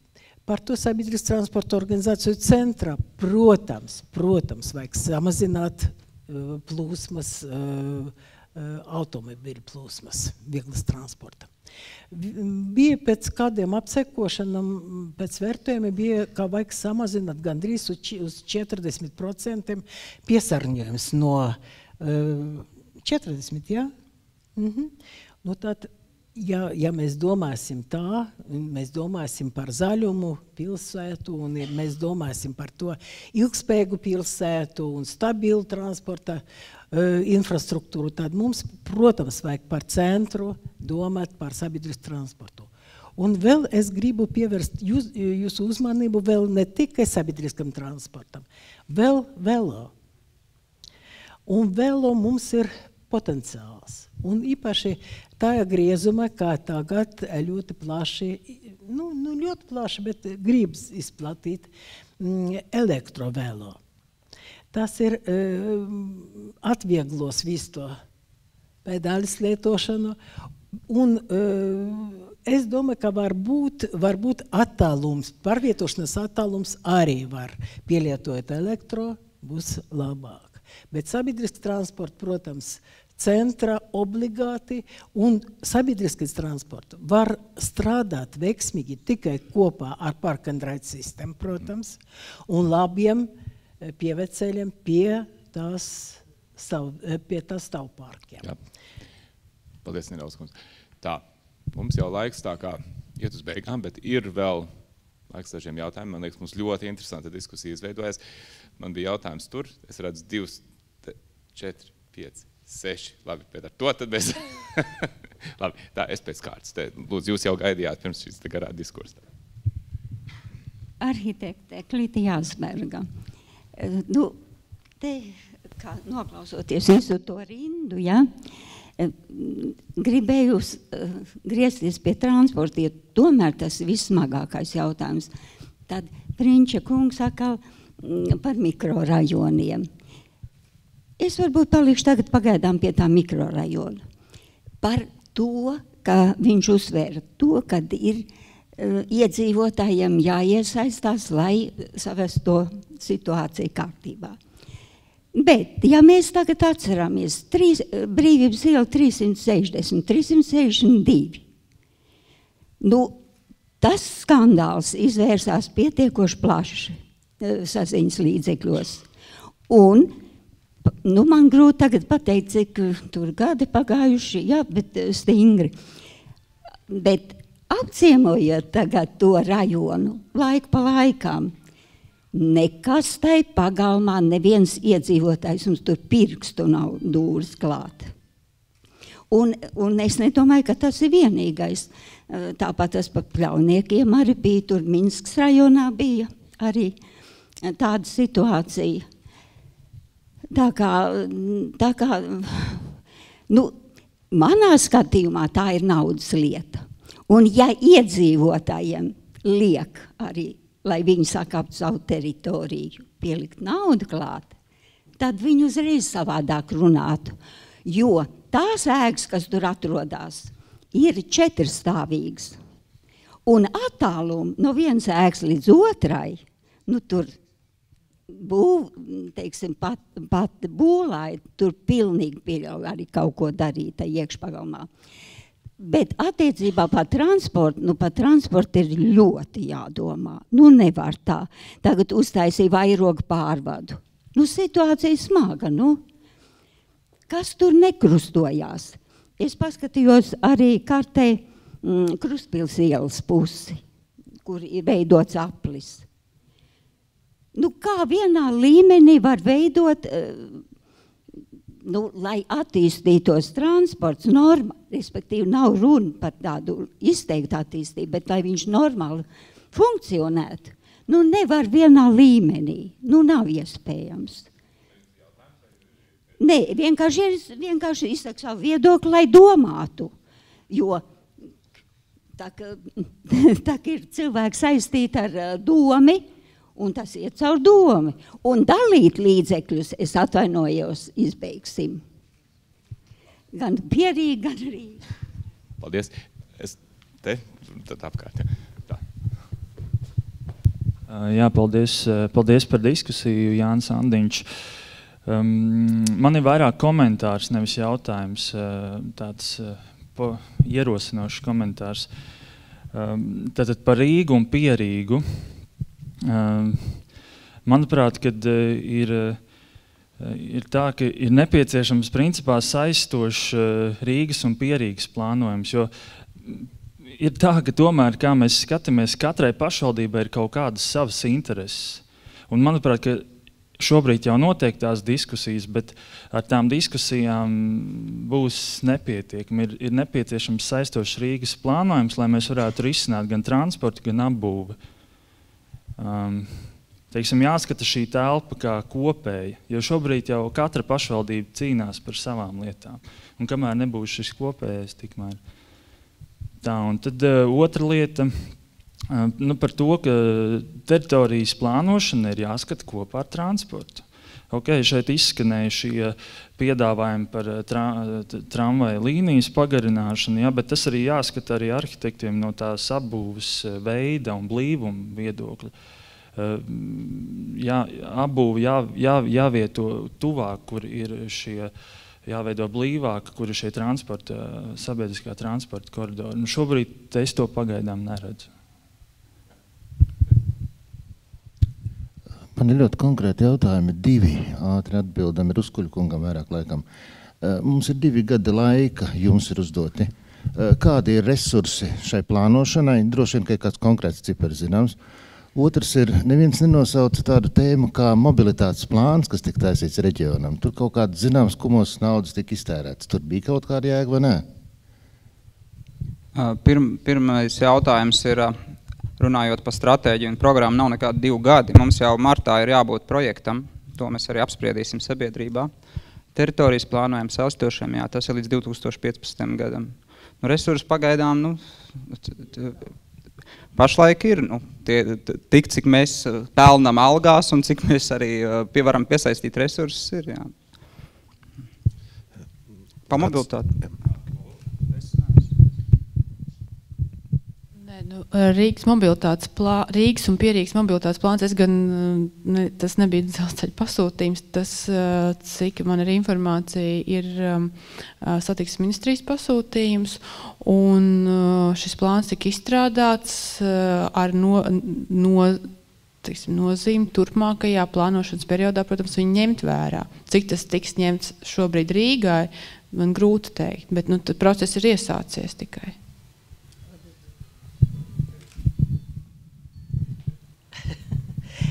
Rīgas un Pierīgas mobilitātes plānam pagaidām nekāda statusa, juridiska statuta nav, diemžēl. Un vēl tur ir paredzēts galvenokārt vidējam termiņam risinājumi. Un dažreiz iet nesaskaņā ar Rīgas attīstības plānu un ar Rīgas vajadzībām. Un sakarā ar to mēs varam ņemt vērā to, ka tas ir vidēja termiņa rekomendācijas, bet strateģiski mēs varam vilkt savu līniju. Gribētu nedaudz papildināt, Rīgas un Pierīgas mobilitātes plāna ieviešana ir iekļauta transporta attīstības pamatnostādnēs, kurai, man liekas, tikko beidzās sabiedriskā apspriešana, publiskā apspriešana. Tā kā ir cerības, ka līdz ar to šīs dokuments arī kļūs saistošs. Jā, Gats Didriksons, arhitekts. Es tā vērīgi klausījos. Mēģināju piefiksēt visas tās tēzes, kādas te parādījās. Paldies, ļoti lieliska diskusija. Un, Gunter, tev paldies tiešām par to, kad es piebiedrojos pagastu plānotājiem, kad beidzot ir kaut kāda kustība, ka notiek sarunas ar plašākā apriņķi un uz tādu sadarbību. Bet patiesībā visas tās piezīmes, lielākā daļa pa secīgumu un pa sadarbību. Par Stopiņu pagastu un Rīgas ceļu. Un tas lielais jautājums ir, kas ir koordinators tam visam. Tas, ko Jānis teica, vajadzīgs liels plāns. Manuprāt, varbūt tā ir kaut kāda valsts plānošanas institūcija, kaut kāds, kas saved kopā, kas skatās, jo tas lielais jautājums ir kā uzlabot cilvēku dzīves kvalitāti. Un pagastiem, un ja mēs runājam par nākotnes Rīgu, tad mēs runājam par kā motivēt iedzīvotājus dzīvot Rīgā. Tas, man liekas, lielais jautājums, kāpēc tad, lai viņš būtu tās saites uz pagastiem, bet viņam patīk dzīvot Rīgā. Tā ir Lēnie kungs, lieliski, man liekas, izskanēja, tas ir tas mazdārziņu, ka mums pietiekoši daudz teritorijas, kad no šiem mikrorajoniem mēs cilvēkam varam iedot dabu, tepat Rīgā, un varbūt tas daudz ko mainīt. Jo cilvēkam jau nevajag 5 dienas nedēļā droši vien tos dārziņus slēgt, bet, teiksim, 6 dienas svētdieniem viņš var tepat pavadīt. Kas ir koordinators? Tas varbūt... Es varbūt pavisam īsi sākšu ar otro, tātad par to, kas motivē dzīvot Rīgā. Interesanti, ka šādi te izceļošanas būmi piedzīvojuši visas lielās pilsētas. Un Londonā, kā saka, viņi ir zaudējuši ļoti daudz iedzīvotāju, kur tiecās pēc savas vienģimeņa sapņu mājas. Tagad viņiem ir cita problēma, kur dabūt apmēram 1 miljonu dzīvokļus 1 miljonam iedzīvotāju. Pavisam cits segments. Tad šie 1 miljonu iedzīvotāju dzīvokļi ir nepieciešami mazie dzīvoklīši vienam cilvēkam bez ģimenes vai arī precētiem pāriem. Tātad tie ir cilvēki, kuri atgriežas atpakaļ no piepilsētām, un kuri ir, kā saka, atdalījušies no savas ģimenes līgstiņas. Tad viņi atgriežas šobrīd pie tā cilvēku skaita Londonā, kas bija 63. gadā. Gribētos izteikt prognozi, kad līdzīgi būs arī šeit. Baidos, kad Rīga nevarēs piedāvāt vienģimenes dzīvojamās mājas apbūves teritorijas visiem būvēt gribētājiem. Tur jābūt kompaktiem. Par pirmo jautājumu es domāju, ka drīzāk vajadzētu varbūt pavaicāt Armandam Pužulim, kurš šeit pārstāv Rīgas plānošanas reģionu. Bet es domāju, tā lielākā problēma ir šobrīd, ka plānošanas reģionam tāda īsta vara plānot un koordinēt resursus nav, bet man liekas, būtu vērtīgi uzklausīt viņu viedokli. Labdien, paldies par iespēju piedalīties un paust viedokli. Rīgas plānošanas reģions laikam būs tas, kas kaut kādā mūsu nozīmē varētu būt atbildēt uz to iepriekšējo jautājumu par koordinēšanos. Un arī Rīgas plānošanas reģions ir institūcija, kura pašlaik izstrādā arī ilgspējīgas attīstības stratēģiju, līdzīgi kā Rīgas pilsēta. Un mūsu šis te uzdevums ir saprast tas, kādu lomu ieņem Rīga kopumā reģionā un arī kādā veidā Rīga ir saistīta ar apkārtni. Un mūsu skatījumā Rīga ir kā ļoti liels spēlētājs ne jau tikai savās robežās, bet gan kā metropoles reģions. Un tas nozīmē, ka aptverot teritoriju, kura nav tikai Rīgas pilsētas robežās. Un mēs arī inicējam vairākus pasākumus šajā sakarā, lai veidotu kopējo skatījumu, kas attiecas uz to, cik mēs varam šeit ietekmēt kaut ko. Neapšaubāmi mūsu plānam nav ļoti saistošs raksturs pašlaik, bet saistībā ar Rīgas plāna izstrādi mēs mēģinām savest kopā galvenos spēlētājus, mēģinām atrast kopsaucējus, un tā ir ļoti būtiska plānošanas sastāvdaļa, kur mēs mēģinām veidot kopējo skatījumu starp pašvaldībām un starp dažādām teritorijām.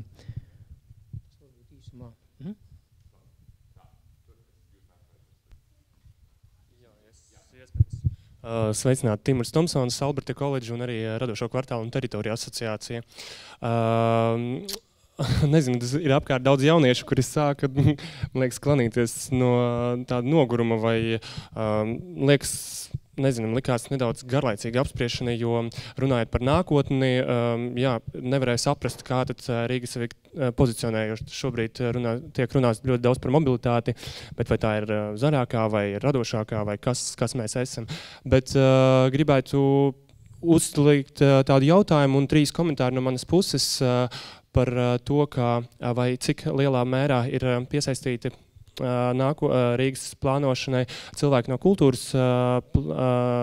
kultūras jomas, jo tas ir diezgan svarīgi šobrīd ne tikai no tāda kā kulturālā aspekta, bet arī zinot labi, ka tieši kultūra un radošums spēja veicināt pilsētvides attīstību un arī sociālo integrāciju, arī pilsētas konkurētspēju un ļoti daudz cits jautājums, bet tie punkti ir 3, kas būtu radošie kvartāli, kas šobrīd pastāv kā ļoti labs zīmols un kuriem ir vislabākā pieredze uz doto brīdi un ar ko mēs konkurējam ar Eiropu par to, kā radošie un kultūra cilvēki spēja attīstīt pilsētvidu, un tie bija Vefs rajons vai tie Miera iela, kas absolūti pēdējā 3 gadu laikā tik dinamiski pārveido Rīgas tēlu un zinot, cik daudz ir nelaistu ēku Rīgas teritorijā, tad ir apkaime problēma, runājot, ka 58 apkaimes, kas tiek sadalīts, zinot, ka aptuveni 50% no tām vispār nav nekādas kultūras infrastruktūras, kā tiek risināt šāds problēmas, jo man liekas, ka kultūras cilvēkiem ir jāizsastās tomēr pilsētu plānošanā. Un 3. ir, protams, tāds turisma jautājums, bet es gribētu drusciņu oponēt kolēģei, kas tikko runāja, jo būdams rīdzinieks, es pilnīgi sev kāju nespēru Vecrīgā, zinot, ka šī vieta nav domāta rīdzniekam, bet turistam pirmkārt, un neskatoties, vai tur ir speciāli kaut kādi pasākumi varbūt. Es jau sen vedam savus turistus ārpus Rīgas vaļņiem līdz tam pašam VF teritorijam, ja tur ir ko darīt. Un mums jādomā, jau Rīgas centrs ir svarīgs, bet viņš ir daudz svarīgāks arī tas, kas ir daudz apkārt. Un tur ir interesants lietas, jo zinot, ka pasākumi notiek daudz vairāk ārpus Rīgas vaļņiem. Tas bija mans komentārs par to kultūras pusi. Redziet, šis ir ļoti reprezentatīvs viedoklis, ar kādu es saskaros plānojot Rīgu ļoti bieži tagad. Tas ir tas, kas nāk tieši no rīdziniekiem, no jauniem urbānistiem, no mākslas un kultūras darbiniekiem. Un skaidrs, ka tāpēc jau ir šī dilemma, kādā veidā saplānot pilsētu, lai viņi būtu lietojama visiem. Ja? Vai tas ir iespējams? Mēs pie tā strādājam. Un ir tā problēma, vai tie ir liela, vai tā ir Ziemeļa Eiropas metropoli. Arī valsts nacionāla attīstības plānā Rīgu ir identificējis kā Ziemeļa Eiropas metropoli. Tas nozīmē, ka atbalsta projekti būs gan tranzītceļiem, gan ostas attīstībai. un citiem projektiem, kas, protams, izsauc zināmu neapmierinātību no vietējiem. Ja? No vienas puses mums ir ļoti labas darba iespējas, bet no otras puses mums ir grūti konkurēt ar dzīves kvalitāti. Un šie te radošie kvartāli, protams, viņi tiks stratēģijā pasniegti kā vērtība, bet mēs mākslīgi neveidosim jaunas kvartālus, to pašvaldība nekad nedarīs. Un radošie cilvēki ir nomadiski, ja? Viņi no viena pie otra aizbēga, un ja mēs uztaisīsim kvartālu, varbūt Miera iela iznīks. Ja? Vai tas ir tā vērts? Vai stratēģiskajam attīstības plānam nevajadzētu motivēt iedzīvotājus pielietot alternatīvos enerģijas veidus, teiksim, elektroapgādēji, saules baterijas, apkurēji, saules vēju, lietus ūdeni, saimniecisko ūdeni aizvietot. Tādā veidā varētu samazināt, teiksim, milzīgos līdzekļus, kas tiek ieguldīti apakšzemes komunikācijās un radīt vienkārši modernāku un mūsdienīgāku inženiertehnisko apgādi.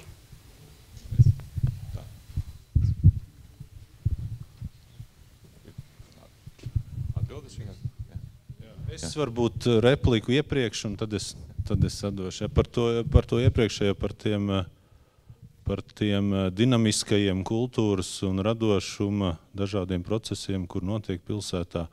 Sakot, ka Rīga ir viena no labākām vietām, kur dzīvot, jūsu komentārus, un es domāju, daudz klātesošo pozitīvas emocijas par to liecina, ka ir daudzas lietas, kuras Rīgā neskatoties uz vienmēr trūkstošo līdzekļu daudzumu un dažādām citām mūsu tādām diskusijas pamattēmām, kuras parasti tiek cilāts, ja netiek cilāts tās pozitīvās lietas. Un es gribētu cerēt, un katrā gadījumā daudz manu paziņu lokā ir tieši šī pozitīvā attieksme pret pilsētu tam dēļ, ka notiek daudzas interesantas lietas, ja, un nevienmēr ir izšķiroši līdzekļi un darbības. Un replika bija tikai saistīta ar to, ka jūs pieminētie piemēri gan Vefs, gan Miera iela, gan Kalnciem iela nav lietas, kuras tika ieplānotas. Ja.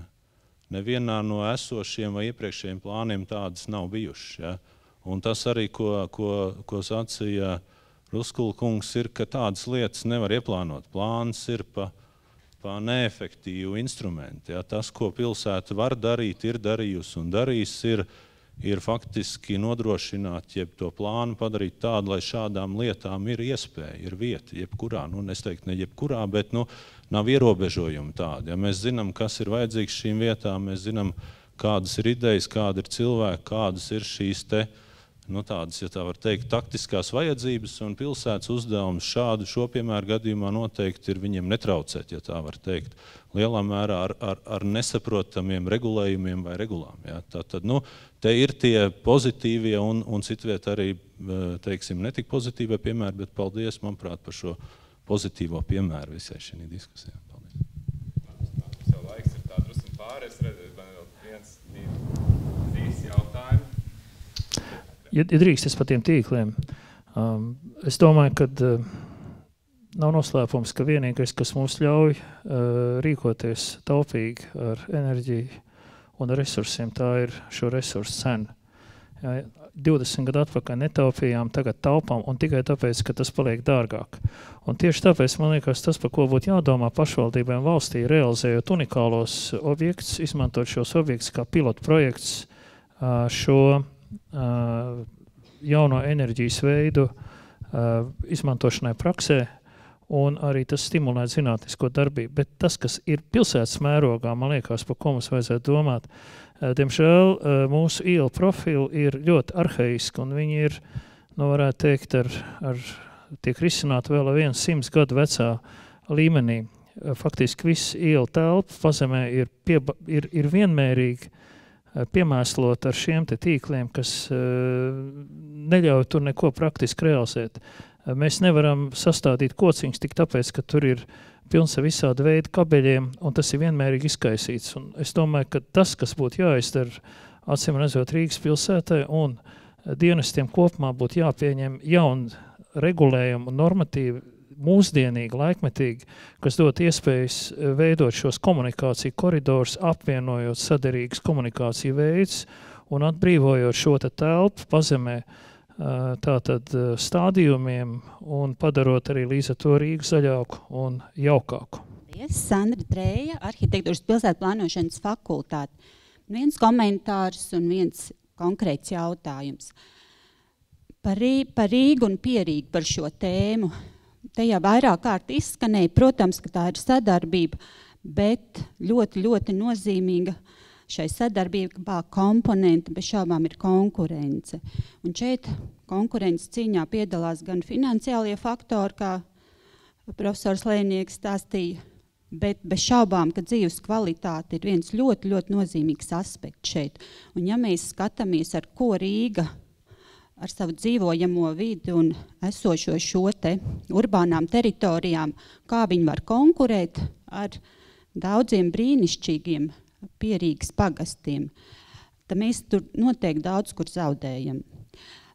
Ko mēs šeit varam darīt un kas ir iesākts, un starp citu, tas ir Guntara iesākts pirms vairākiem gadiem, es domāju, ka ļoti labs instruments plānošanā ir šī apkaime plānošana, kas šobrīd ir tāda pavisam tādā latentā stāvoklī, neattīstītā, bet noteikti šī mēroga problēma, kurā brīdī cilvēks jūtas piederīgs apkaimei, un es pilnīgi noteikti zinu, ka ķekaunieks droši jūtas piederīgs ķekavai un mārupietis mārupei, bet rīdzinieks, viņam ir jādomā par savu identitāti, un apkaimi projekts bez šābām šeit strādā ļoti labi. Tā kā novēlējums un komentārs ir attīstīt tieši šo plānošanas instrumentu.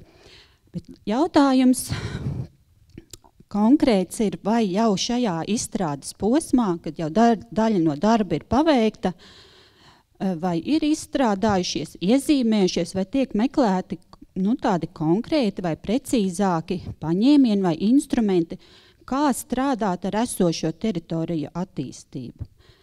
Tikko runā par attīstības plānu, a priori ir skaidrs, ka mēs tā kā domājam ātrāk, augstāk, tālāk, jaunas teritorijas, jaunas stacijas, jaunus tramvajus un dzelzceļus un visu ko.